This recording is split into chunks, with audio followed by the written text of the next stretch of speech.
Students, in today's class we'll discuss about chapter number 2 of physics book motion. Motion क्या है? Motion एक motion relative है. Relative means क्या है? जैसे कि हम कैसे जज करेंगे कोई चीज मोशन में है या नहीं है, या मतलब रेस्ट में है. यूजुअली क्या होता है, हम देखते हैं कि रेस्ट मोशन में है. कैसे हम कैसे बताते हैं? कंपेयर करते हैं उसकी पोजीशन को.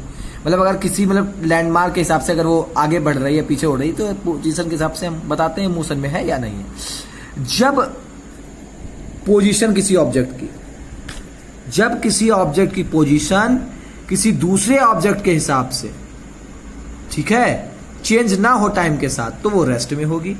और जब चेंज हो तो वो मोशन में होगी. ठीक है. तो अब बात होती है कि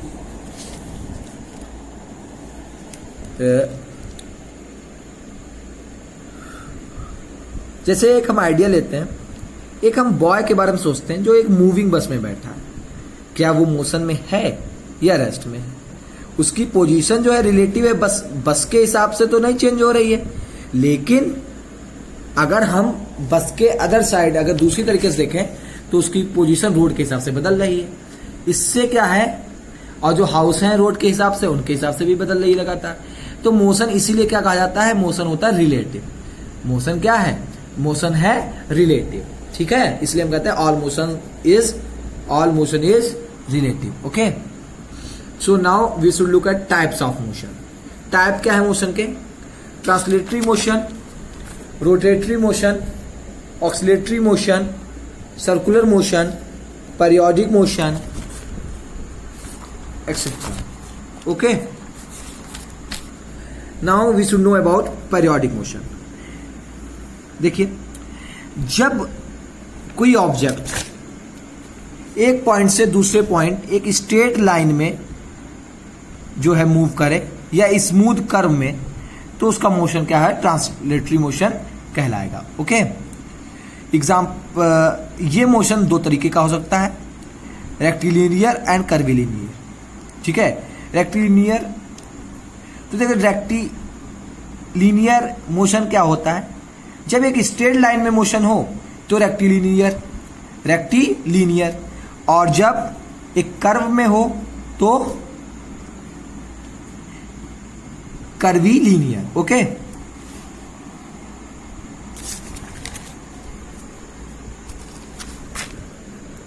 नाउ रोटेटरी मोशन.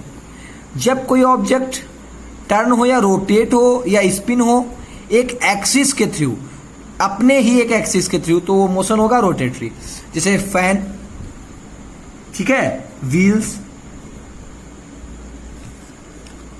और ऑक्सिलेटरी मोशन क्या है? जैसे पेंडुलम का मोशन होता है, या स्विंग या बेल का मोशन होता है, जो कि एक कॉर्ड से लटकी हैंगिंग होती है, लटकी होती है. ये सारे मोशन क्या होते हैं? ऑक्सिलेटरी मोशन होते हैं. मतलब जैसे एक पेंडुलम का मोशन है, ये सब क्या है? ऑक्सिलेटरी मोशन है. एग्जांपल हम ले सकते हैं, जैसे हमारी आर्म जो है स्विंग हो रही होती है जब हम वॉक कर रहे होते हैं, मार्च कर रहे होते हैं. एग्जांपल देखिए, जब हम स्विंग कर रहे होते हैं, झूले पे बैठे होते हैं, तो ये क्या हो गया? ऑक्सिलेटरी मोशन हो गया. हालांकि जब हम मार्च कर रहे होते हैं या वॉक कर रहे होते हैं, तो वो मोशन ऑक्सिलेटरी मोशन नहीं कहा जा सकता. Okay. Now look at circular motion. जब एक बॉडी एक सर्कुलर पाथ के अराउंड मूव करे तो उसका मोशन सर्कुलर मोशन. ठीक है. Okay. So periodic motion.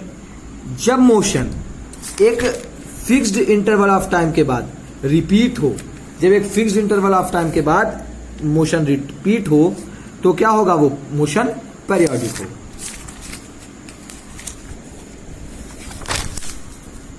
Now look at simple pendulum. Simple pendulum क्या होता है? उसमें एक स्मॉल हैवी स्फीयर होता है जिसको हम बॉब कहते हैं. ये एक लाइट धागे से फिक्स्ड होता है सपोर्ट में इस तरीके से कि ये ऑक्सीलेट कर सके फ्रीली. और स्फीयर जो होता है करीबन 1 सेंटीमीटर से 2 सेंटीमीटर डायमीटर में होता है. ये इसमें एक हुक होता है जिसकी स्ट्रिंग जो है टाइट की सकती है, मतलब बांधी जा सकती है. जो लेंथ है स्ट्रिंग की, ये अल्टरनेट होती है. ये यूजुअली कब रखी जाती है? मतलब यूजुअली रखी जाती है 30 से 120 सेंटीमीटर के बीच. ओके. और जब पेंडुलम रेस्ट में होता है तो स्ट्रिंग बिल्कुल वर्टिकल होती है, उसको मीन पोजीशन कहते हैं। ठीक है, जो डिस्टेंस होती है पॉइंट ऑफ सपोर्ट से सेंटर ऑफ बॉब तक, इसको इफेक्टिव लेंथ कहते हैं या लेंथ कह सकते हैं। और पेंडुलम जब ऑक्सीलेटिंग लिए तैयार होता है तो बॉल जो बॉब है पुट किया जाता है एक साइड से सिंपली, और इस तरीके से किया जाता है कि स्ट्रिंग जो है एक एंगल बनाए छोटा सा, जैसे 4 डिग्री। ठीक है, और ये एंगल जो है इसको हम एम्पलीट्यूड कहते हैं ऑक्सीलेशंस का। जब बॉब रिलीज किया जाता है तो पेंडुलम ऑक्सीलेट करने लगता है 3 एक्सट्रीम पोजीशंस के बीच, और उसमें एक मीन पोजीशन भी होती है। दो एक्सट्रीम पोजीशन को हम ए या बी कह देते हैं। ठीक है, और मीन पोजीशन को सी। एक ऑक्सीलेशन जो होता है पेंडुलम का वो कुछ इस तरीके से होता है, एक स्ट्रीम से यानी एक कोने से दूसरे कोने तक या बैक उसी में आने में। ठीक है, ये मतलब क्या करता है, एक स्ट्रीम से दूसरी पोजीशन और फिर दूसरी से एक, और फिर उसको बैक भी आता है। और 2 कॉन्सिक्यूटिव क्रॉसिंग्स के बीच मोन पोजीशन की जब ये मूव कर रहा होता है तो सेम डायरेक्शन में जाता है। ठीक है, फिर समझिएगा ये line, between 2 consecutive crossings of the mean position while moving in the same direction. Okay, ये क्या करता है, 2 कॉन्सिक्यूटिव क्रॉसिंग्स के बीच जो मीन पोजीशन की है ये मूव करते हुए क्रॉस करता है। ठीक है, here we have finished today's class and we record in next class.